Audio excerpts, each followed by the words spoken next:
काफी देर तक गैस जलती रहती है, तभी नीलम सब्जियां लेकर घर लौटती है। देवरानी जी, गैस जलाकर आप डाइनिंग टेबल पर खाना लगा रही हैं, ऐसे ही गैस सिलेंडर जल्दी खत्म हो जाएगा। अरे जेठानी जी, अभी तो नया सिलेंडर आया है, इतनी जल्दी थोड़ी खत्म होगा। इतना कहकर काजल पार्लर जाने के लिए निकल जाती है। हे भगवान, गैस भी बंद नहीं किया देवरानी जी ने। नीलम जाकर गैस बंद कर देती है। ऐसी काजल का जब मन करता है तब गैस जलाकर खाना बनाती है और काफी गैस खर्च करती है। वहीं नीलम समझदारी से सिलेंडर बचाती है और दोपहर और रात का खाना छत पर चूल्हे पर बना लेती है। ऐसे कुछ दिन बीत जाते हैं और एक दोपहर काजल किचन में खाना बनाने आती है। गैस जलाती है पर चूल्हा नहीं जलता। अरे ये क्या, सिलेंडर तो खत्म हो गया। काजल खाना बनाए बिना ही सोफे पर बैठकर फोन चलाने लगती है। आधे घंटे बाद नीलम बच्चों को स्कूल से लेकर आती है। चाची भूख लगी है, खाना दो ना। चाची आपने क्या बनाया है? बहू, हमें भी भूख लगी है, तूने हमें दोपहर में खाने पर भी नहीं बुलाया। खाना कहाँ से बनाऊं, सिलेंडर तो खत्म हो गया है। ऐसे कैसे सिलेंडर खत्म हो गया? अभी तो सिर्फ 16 दिन हुए हैं, हमारा सिलेंडर तो 20 दिन चलता है। जितने दिन भी चलता है खाना ही बनता है ना कि मैं थोड़ी गैस खा जाती हूँ। इसीलिए तो कहती थी चूल्हे पर भी खाना बनाया कीजिए। मुझे चूल्हे पर खाना नहीं बनाना, मैं तो गैस पर ही बनाऊंगी। ज्यादा बोलूंगी तो घर में कलेश होगा, कल फिर नया सिलेंडर ले आऊंगी। आप लोग बैठिए, मैं चूल्हे पर खाना बनाकर लेकर आती हूँ। सभी लोग खाने के इंतजार में बैठ जाते हैं और नीलम सामान लेकर छत पर चूल्हे पर खाना बनाने चली आती है। अरे नीलम, तू चूल्हे पर खाना क्यों बना रही है? तू तो सिलेंडर लेकर आई थी। सिलेंडर खत्म हो गया चाची, इसीलिए चूल्हे पर बना रही हूँ। नीलम छत पर ही खाना बनाकर नीचे पूरे परिवार को खिलाती है और रात का खाना भी छत पर ही बनाती है। अगले दिन नीलम सुबह 3:30 बजे उठती है और खाली सिलेंडर उठाकर धीरे से घर से निकलती है। 4 बजने वाले हैं, जल्दी से सस्ते में सिलेंडर ले आती हूँ। तभी काजल खिड़की से नीलम को जाते हुए देख लेती है। उस दिन भी जेठानी जी इतनी सुबह उठकर कहीं जा रही थी, आज फिर जा रही है। आज पीछा करके देखती हूँ कहाँ जाती हैं। काजल पैदल चलकर नीलम का पीछा करती है, लेकिन स्कूटी पर जा रही मोड़ के बाद नीलम उसकी नजरों से ओझल हो जाती है। इनका कोई बाहर कोई चक्कर तो नहीं चल रहा? उसी से मिलने सुबह 4 बजे जाती होंगी। काजल घर वापस लौट आती है।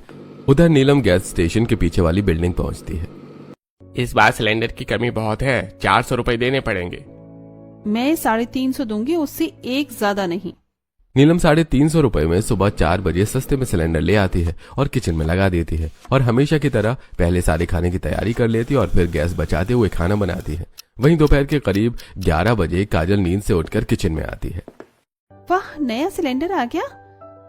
जेठानी जी तो कहती थी कि गैस नहीं मिल रही, लेकिन यहाँ तो आसानी से मिल गई। अब तो मैं सारा खाना गैस पर ही बनाऊंगी। एक बार फिर देवरानी जेठानी में बचत और बर्बाद करने का सिलसिला शुरू होता है। ऐसे ही एक दिन काजल को अपनी भारी ठंड के कपड़े धोने होते हैं। वो किचन में आती है। ठंड के कपड़े तो काफी गंदे हैं, ठंडे पानी से धोंगी तो काफी मेहनत लगेगी। ऐसा करती हूँ, पहले गैस पर पानी उबाल लेती हूँ, फिर उसी में कपड़े भिगो दूंगी और कपड़े जल्दी साफ हो जाएंगे। रॉड खराब है। काजल गैस जलाती है और 2 बाल्टी पानी चढ़ाकर खूब उबालती है। इसमें पानी मिलाकर कपड़े भिगो कर रख देती हूँ। काजल बाथरूम में ले जाकर गर्म पानी में कपड़े भिगो देती है और बाद में सारे ठंड के कपड़े धोकर छत पर फैला देती है। कुछ दिन बाद रविवार के दिन नीलम को भी अपने ठंड के कपड़े धोने होते हैं। आज रविवार है, आज ही सारे ठंड के कपड़े धो लेती हूँ, फिर रख दूंगी। पर अलग अलग से पानी गर्म करूंगी तो गैस ज्यादा खर्च होगा। ऐसा करती हूँ, आज चावल बना लेती हूँ, उसी के पानी से कपड़े धो लूंगी। नीलम राशन की दुकान पर जाकर चावल खरीदती है और फिर घर आकर किचन में गैस पर एक हांडी में चावल चढ़ाती है और दूसरी हांडी में दाल रख देती है और दाल में आलू भी डाल देती है। अब भात, दाल, आलू सब एक बार में ही बन जाएगा और गर्म पानी भी मिल जाएगा और मेरा गैस भी बच गया। थोड़ी देर में भात और दाल तैयार हो जाते हैं। नीलम भात का गर्म पानी अलग निकालकर बाथरूम में आती है और उसी गर्म पानी में ठंड के कपड़े भिगोकर धो देती है और छत पर फैला देती है। ऐसे कुछ दिन बीत जाते हैं। एक दिन नीरज अपने रेस्टोरेंट में स्टाफ से बात कर रहा होता है। साहब जी, आजकल ग्राहक बहुत कम आ रहे हैं। हाँ, महंगाई की वजह से लोग अब रेस्टोरेंट में भी कम आने लगे हैं। साहब जी, हमारे दोनों सिलेंडर भी खत्म हो गए हैं, अब खाना कैसे बनेगा? सिलेंडर तो कहीं मिल ही नहीं रहा है, फिर रेस्टोरेंट खोलकर क्या फायदा? साहब, आसपास के सब रेस्टोरेंट भी तो बंद हो गए हैं। हाँ, मेरा ही रेस्टोरेंट भाभी के सिलेंडर से 1 हफ्ता चला, अब मुझे भी रेस्टोरेंट बंद करना पड़ेगा। नीरज रेस्टोरेंट बंद करके घर लौट आता है। क्या हुआ देवर जी, आज इतनी जल्दी घर आ गए? भाभी, रेस्टोरेंट का सिलेंडर खत्म हो गया, अब रेस्टोरेंट कैसे चलाऊं? लोन भी लिया है, बहुत टेंशन हो रही है।